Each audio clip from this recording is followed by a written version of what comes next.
நான் ஏற்கனவே சொன்னேன், நேற்று கூட சொன்னேன், திக்கு தெரியாத காட்டுக்குள்ளே போய் சிக்கிக்கிட்ட மாதிரி நம்ம திருமாவளவன் சிக்கிக்கிட்டார். இப்போ திமுகவுடைய நெருக்கடிக்கு, கூட்டணி நெருக்கடிக்கு பயந்தாரா, இல்லை அவங்க கட்சியிலே ஒரு குரூப்பு வந்து நீங்கள் திமுக கூட கூட்டணி வைக்கலைன்னா நாங்கள் திமுக கூட போயிடுவோம் அப்படின்னு சொன்னதுனால பயப்படுறாரா என்னான்னு தெரியல.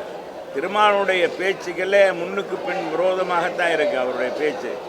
ஏன்னா எங்கள் அம்மாவை பற்றி அவரை சுட்டி காட்ட வேண்டிய அவசியமே இல்லை. ஒரு பிராமணர் அப்படி கொண்டாந்து ஆதிக்கம் செலுத்துவதற்கு புரட்சித் தலைவரை சொல்லி சுட்டி காட்டினார். அவங்க அம்மா தான் 69% இடஒதுக்கீடே கொண்டு வந்து இந்த நாட்டில் அதை சட்டமாக்கி அதை நடைமுறைப்படுத்தி 9வது அட்டவணையில் கொண்டு வந்தவங்க புரட்சித் தலைவர் அம்மா. இதுக்காகவே தந்தை பெரியாருடைய வாரிசாக போட்டுகின்ற ஆசிரியர் வீரமணி அவர்கள் அம்மா அவர்களுக்கு சமூக நீதி காத்த வீராங்கனை என பட்டமே கொடுத்தார். இதே திருமாவளவன் வானளவாக புகழ்ந்திருக்கிறார் அம்மாவை பற்றி.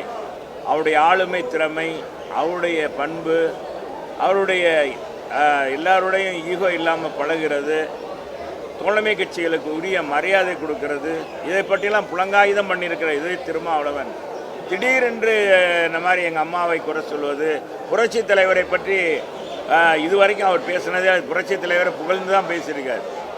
இப்போ தான் இந்த மாதிரி பேசுகிறாரு. இது எதனால் அப்படின்றது எங்களுக்கே தெரியல. ஒருவர் திருமாவுக்கு எதுவும் ஆயிடுச்சா என்னான்னு தெரியல. பொதுச் செயலாளர் வர்ற குறித்து ஒவ்வொரு பகுதியிலும் கழகங்கள் சார்பாக ஆலோசனை கூட்டம் போட்டு, ஏற்கனவே பொதுச் செயலாளர் வந்து இந்த பூத்து கமிட்டிகள் அமைச்சு சொன்னார். அது கிளைக்கழகங்கள்னு அறிவித்தார். மதுரையில் வந்து 974 வாக்குச்சாவடி இருக்குது கிளைகள்.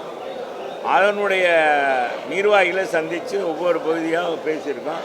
இன்றைக்கி நிறைவாக நாளைய தினம் ஒரு கூட்டம் இருக்குது, அதோடு முடிகிறது. அதுபோக கழகத்தில் இருக்கிற சார்பணிகள் சார்பாகவும் கூட்டம் நடத்தி அவங்க புரட்சி தமிழர் எடப்பாடியாருக்கு சிறப்பான வரவேற்பு கொடுக்கின்றதுக்காக அது சுவர் விளம்பரம்லாம் எழுதி போட்டிருக்காங்க. நீங்களே பார்த்துருப்பீங்க, எங்கே பார்த்தாலும் பதாகைகள் மூலமாக எழுதியிருக்கு.